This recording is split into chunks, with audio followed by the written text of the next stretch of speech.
My name is Tom Blackson, and this is one in a series of videos I am making for a class I teach, PHI 328, History of Ancient Philosophy. This video is about Socrates. So this is the table of contents and for the lectures. And let's go down to Socrates and click on this first lecture. Now, Socrates is an historical figure, right? He's someone who lived and died, and he's also a character in Plato's dialogues. And the relationship between the historical figure and the character is uncertain, since Socrates, the historical figure, did not record his thought, right? He didn't leave any writings in which he expounds philosophical views. So we depend on what others wrote about him for what he thought. And among the writings we have about Socrates, the most important are Plato's dialogues. Plato in these dialogues features a character named Socrates. Now, for us to move from what the character says in some Platonic dialogue to what the historical figure thought, we have to work against the background of an assumption about what Plato was doing, right? Why is Plato using the character Socrates in his dialogue? Now, Plato unfortunately doesn't anywhere lay out for us just what he takes himself to be doing. What we have are his dialogues, and it's up to us to try to understand why he uses the character Socrates. And we can make different assumptions about this, but one that's pretty natural, at least as far as I am concerned, is that Plato uses the character to help himself understand what the historical figure thought. Socrates, the historical figure, he was an intriguing person, but he was also perplexing. It was hard to know exactly what he was thinking and why he was living the way he did. Plato thought Socrates was onto something important about human beings and the good life, but he was not sure what exactly this something was. So after the city of Athens executed Socrates in 399 BCE, Plato decides to write about Socrates. He writes dialogues in which the character Socrates appears. He does this in order to clarify for himself, and it turns out for posterity, what Socrates was thinking and whether what Socrates was thinking was actually true. Now, that's the assumption that I am using in order to understand what's going on in Plato's dialogues. And if this assumption is right, then, of course, we can expect Plato to give a general picture of Socrates, right, in the dialogues, right? So he's trying to work out what Socrates was thinking, why he was living in the way he was living. And in order to work that out for himself, he draws a general picture of the sorts of things that Socrates did and said. And one place we see him doing this is in the Apology. Right? Now, the Apology is the name of a Platonic dialogue, and it portrays Socrates. It purports to be a record of part of what Socrates said at his trial. Socrates, right, was charged with impiety and had to go to trial to defend himself against this charge. In fact, he was unsuccessful, and the city of Athens executed him in 399 BCE. And Plato, in the dialogue named Apology, is laying out for us some of what purports to be Socrates' defense of himself at that trial. Now, one of the things that Socrates says in this defense, which is helpful for us in trying to understand what the historical figure thought, is that he's not going to give up on what in Greek is this word, right? Philosophia, right? He says, down here is the passage. And we could go to the Perseus Digital Library by clicking this link, and we could see the passage in the Apology in the context in which it appears, and we could see the corresponding Greek. And if we liked, we could actually look up the Greek that stands behind this word, these words here, love of wisdom. And we'd see that it was a form of this Greek word, philosophia. And Socrates will not give up on that, he says to the jury at his trial, even if it's going to cost him his life, which in fact it does. Okay, so I think we can conclude that Socrates places, the historical Socrates, places a high value on wisdom. He makes it central to his life. And in this passage that we're thinking about, he criticizes the Athenians for the contrary way they live. They don't live like Socrates does. They don't place a high value on wisdom as he does. Rather, Socrates says that they care too much. They care not enough for wisdom, but more for money, reputation, and public honor. And that they shouldn't do this, right? They should care more for, where does he describe it here? For wisdom and truth and your soul, that it is best. Okay. And we can conclude from this that this was something, whatever exactly it's supposed to mean, this was something that the historical Socrates was thinking, and Plato's trying to understand this. Okay. And so we can start to build a picture from the Apology of what the historical Socrates thought. He thought some lives are better than others, right? That's a natural enough thought for anyone to have. And he thought that to live the life that's best of all, it's necessary to have wisdom, okay? And he thought no one was born with this wisdom. Everyone has to acquire it. And he thought the practice that he won't give up, that he calls philosophia, is the one and only way to acquire this wisdom. Now we can see some other things from this passage too about the historical Socrates, right? One is he talks about wisdom as what makes the soul as good as possible, right? We just saw that. Your soul at its best. And wisdom in this way is it is a virtue, right? It's somehow let's start again here. So the word so whatever it is that makes the soul best is going to be a virtue of the soul.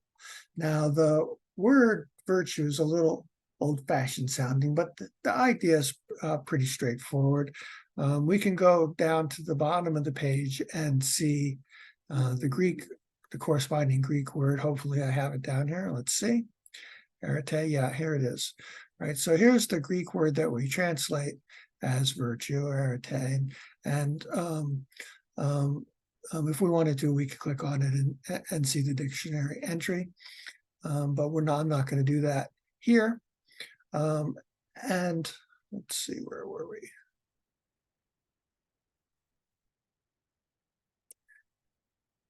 He's saying, right? And so to see what he's saying about the soul, we should think about virtue in connection with an ordinary object, say a knife, right? So sharpness is a virtue in a knife, right? It makes a knife perform its function better, right? A dull knife doesn't function well. And Socrates' thought here is that the same is true of soul without wisdom. Wisdom is the virtue of the soul. Now, to understand this, we've got to think about what he's talking about when he's talking about a soul. The Greek word is suke. Again, we can hopefully see it at the bottom of the page. Just take a look.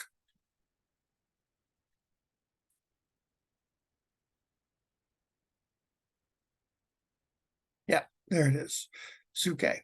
Transliterates this way, psyche, and we can see, or we could guess based on this transliteration, that it's that our word psychology is related to this Greek word. And really, from an etymological point of view, right, a psychology is just a bunch of words about the psyche. It's a theory about how the human psychology works. And so, first and foremost, when Socrates is talking about the soul, is that he's talking about the human psyche. And we shouldn't read back any other assumptions, any other modern, particularly modern assumptions about the soul here. We should just, first of all, think of it as the human psyche. Okay. And so what Socrates is doing is thinking to himself, look, the states and processes in our soul, they explain why we do what we do. And if our soul has wisdom, then these states and process function in the best way possible. Namely, they make us live a life that benefits us more than any other life in which we lack wisdom. Okay, that's the claim. And given, right, that we've gotten this right so far, then, right, what Plato would need to try to do is figure out, what did Socrates think wisdom consists in, right? And the dialogues, Plato's dialogues, give us two lines of thought about the answer to this question. The first is that wisdom is knowledge of some sort. And we can see this in what's traditionally called the search for definitions. The Euthyphro, which is the name of another Platonic dialogue, here we go, is a good place to see an example of the search for definitions. In the Euthyphro, what's happening is that Socrates is going to a building in which business was conducted in order to fill out roughly some preliminary paperwork about the court trial, his upcoming court trial, which we see a record of in the Apology. And he happens to meet there at this building someone named Euthyphro, right? So the dialogue's named after this character, Euthyphro, that Socrates is talking with in the dialogue.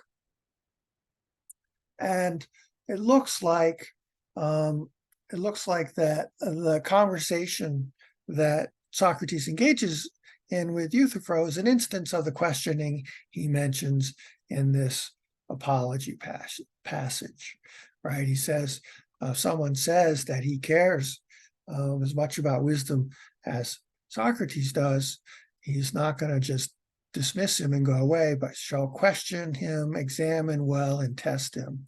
And this examine well and testing seems to be what Plato is thinking that Socrates is doing when he engages in the kinds of conversations that Plato represents him as engaging in the Euthyphro. Okay.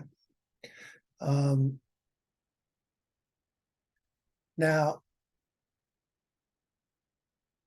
Euthyphro, he thinks he's there to initiate a suit against his father for acting impiously, or excuse me, well, you can look at the details for that. I think I have them somewhere. Let's see.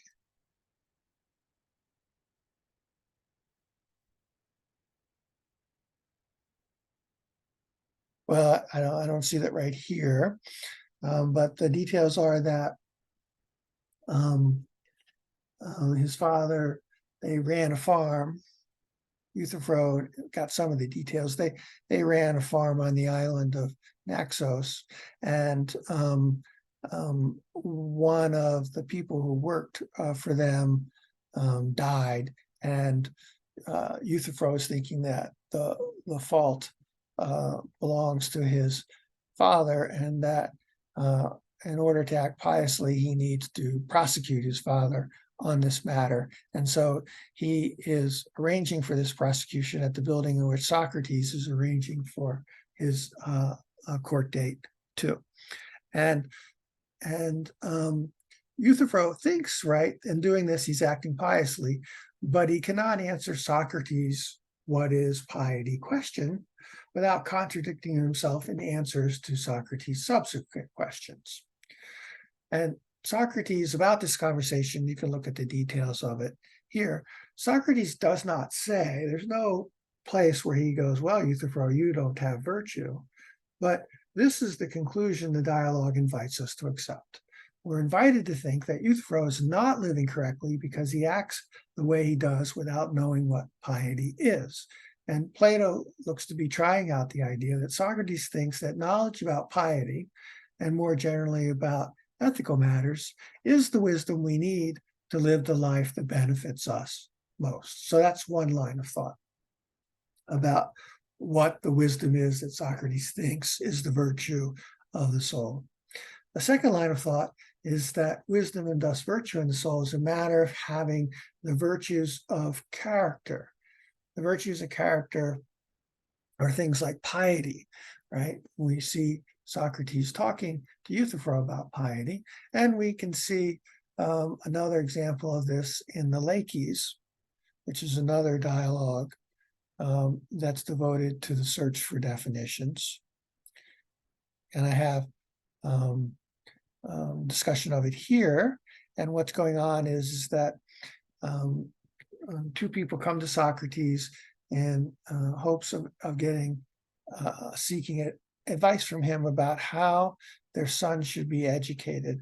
And the way they put that, the way Socrates puts that is that Lysimachus and Milesius are inviting us to a consultation as to the way in which virtue may be joined to their son's souls, and so to make them better.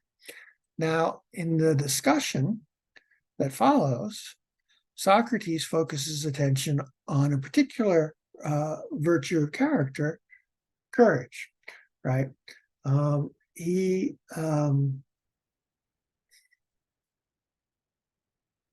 So he says here, let's see, here's the passage. He says,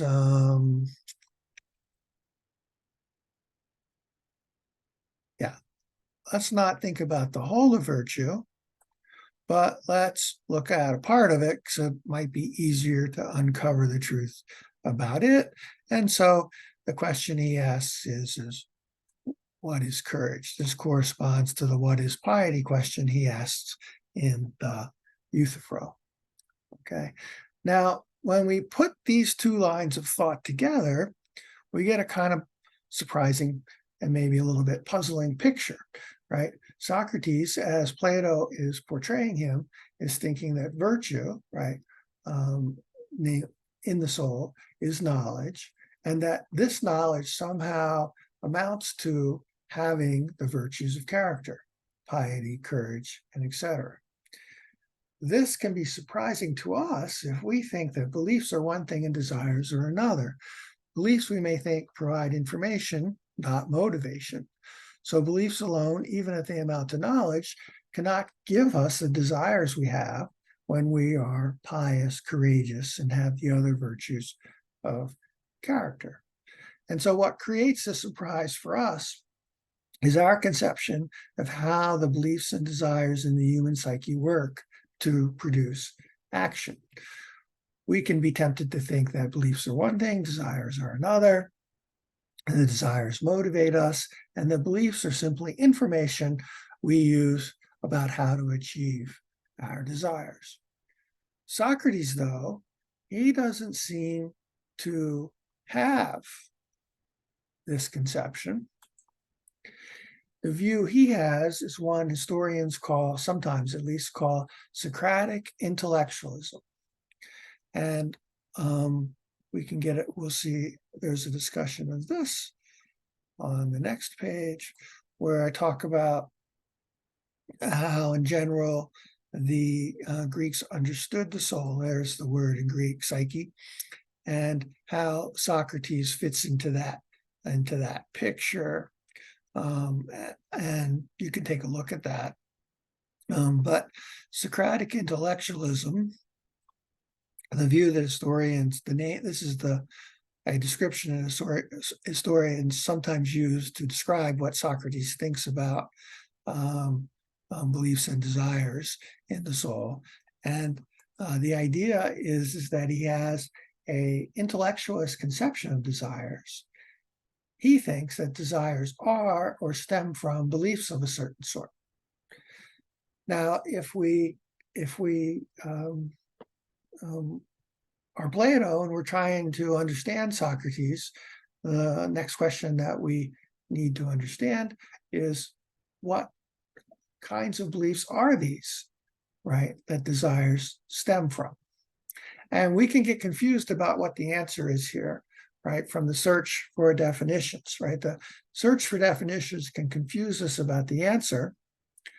As Plato portrays Socrates, he focuses attention on his interlocutor's confusions about what the virtues of character are.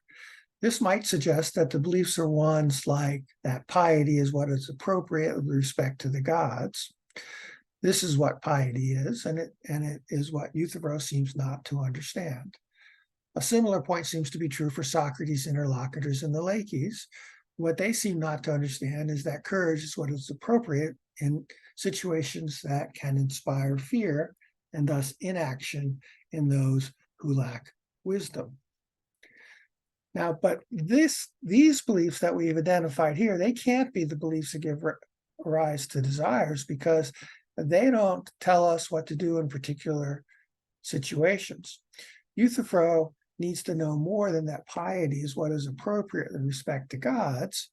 For him to live the life that's most beneficial, at least as Socrates understands it, he needs to know whether prosecuting his father has this property, namely it's appropriate with respect to the gods.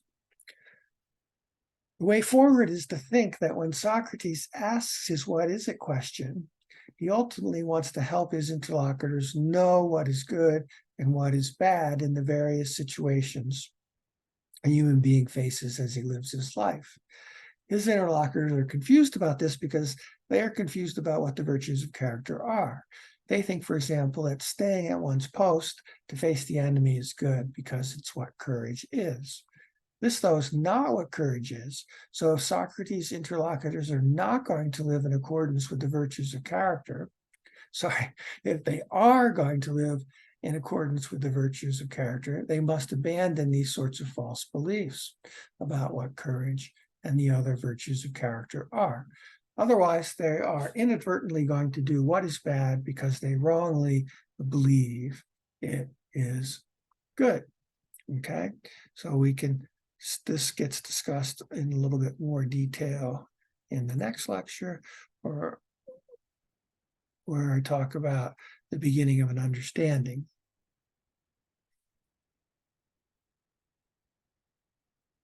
Now, given this interpretation, we could begin to see what Socrates was thinking when, as the Apology shows, he talked about wisdom, truth, and the best state of the soul.